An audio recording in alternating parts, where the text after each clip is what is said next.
যোজনার প্রাপকদের তালিকা প্রতিটা গ্রাম পঞ্চায়েত অফিসে টাঙানোর দাবি সহ 5 দফা দাবিতে দিনহাটা 1 নম্বর ব্লকের বিডিও অফিস চত্বরে বিক্ষোভ ও ডেপুটেশন দিল সিপিআইএম। সোমবার এই বিক্ষোভ ও ডেপুটেশন দেওয়া হয়। এদিনের এই কর্মসূচিতে নেতৃত্ব দেন পার্টির জেলা সম্পাদক মণ্ডলী সদস্য প্রবীর পাল, জেলা নেতা শুভ্রালোক দাস, এমদাদুল হক, উৎপল আচার্য প্রমুখ। এদিনের এই বিক্ষোভ চলাকালীন পার্টির নেতৃবৃন্দ বলেন, আবাস যোজনার তালিকা নিয়ে প্রতিটা অঞ্চলে রাজ্যের শাসক দল তৃণমূল কংগ্রেস দলবাজি শুরু করেছে। প্রকৃতপক্ষে যে সকল গরিব মানুষের নাম এই তালিকায় থাকার কথা, বহু গরিব মানুষের নাম এই তালিকা থেকে বাদ গিয়েছে। পাশাপাশি বহু সচ্ছল পরিবারের মানুষের নাম এই তালিকায় রয়েছে। ফলে প্রতিটা এলাকায় মানুষের মধ্যে ক্ষোভ শুরু হয়েছে। সিপিআইএম মনে করে তালিকায় যে সকল সচ্ছল মানুষরা নাম রয়েছে সেই নামগুলো বাদ দিয়ে প্রকৃত গরিব মানুষ যাতে এই সুযোগ পায় তার ব্যবস্থা করাটা জরুরি। পাশাপাশি তারা বলেন, আবাস যোজনায় যে তালিকা সেই তালিকা বিডিও অফিসে এমনকি প্রতিটা গ্রাম পঞ্চায়েত অফিসে টাঙিয়ে দেওয়া দরকার, যাতে মানুষ জানতে পারে কারা কারা এই সরকারি সুযোগ সুবিধা পাচ্ছেন। সিপিআইএম নেতৃবৃন্দ বলেন, বর্তমানে রাজ্যে বেকার সমস্যা চরম আকার নিয়েছে।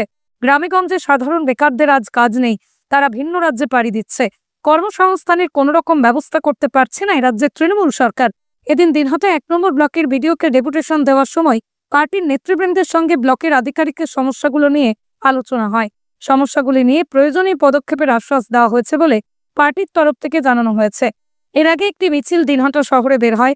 সেই মিছিল শহরের বিভিন্ন পথ পরিক্রমা করে দিনহাটা 1 নম্বর ব্লক বিডিও অফিস চত্বরে জমায়েত হয়। সেখানে বেশ কিছু সময় বিক্ষোভ দেখানোর পর ব্লক আধিকারিকের কাছে ডেপুটেশন দেওয়া হয়। আকাশ ছোঁয়া ইটের দাম বাড়ি তৈরিতে দিচ্ছে বাধা? তবে ইট কেন, সিমেন্ট ব্লকে তৈরি করুন, খরচ হবে আধা।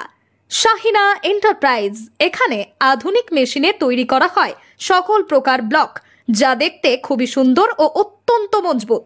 সুলভ মূল্যে ব্লক পেতে দ্রুত যোগাযোগ করুন 9844468001 অথবা 8436885659।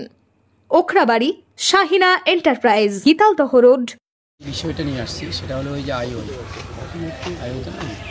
বাংলা আবাস যোজনা, সেটাই আমরা বিভিন্ন জিপিতে দেখতেছি গ্রাম সংসদের নাম করে ভাঙছেন নানান রকম কিছু।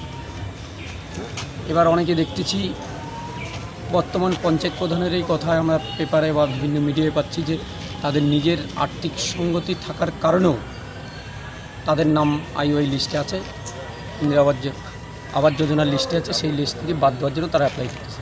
কিন্তু এই মুহূর্তে আমরা দেখতেছি যে লিস্টে কাদের নাম আছে কাদের নেই সেটা আমরা সাধারণ লোক জানতে পারতেছি না। হয়তো শাসক দল যারা আছে তারাই জানে, সেইভাবে সার্ভে করতেছে।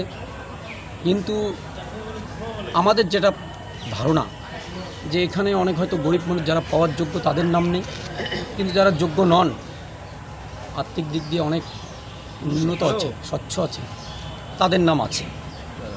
সেটাই আমরা প্রশাসনকে জানালাম যে আপনারা সঠিক তদন্ত করেন, তদন্ত করে দেখুন যে বিষয়টা কি আছে, যাতে সঠিকভাবে। আমাদের দাবি হলো যে ঘর, সরকারি ঘর মানুষ পাবে, সেটার জন্য সঠিক যারা পাওয়ার উপযুক্ত তারাই যেন পায়, এই দাবি নিয়ে আমরা আসছিলাম। ম্যাডাম দেখতে চাইল। নাম আর পরিচয়? আমার নাম এমদাদুল হক, গোসানিমারি এরিয়া কমিটির সম্পাদক।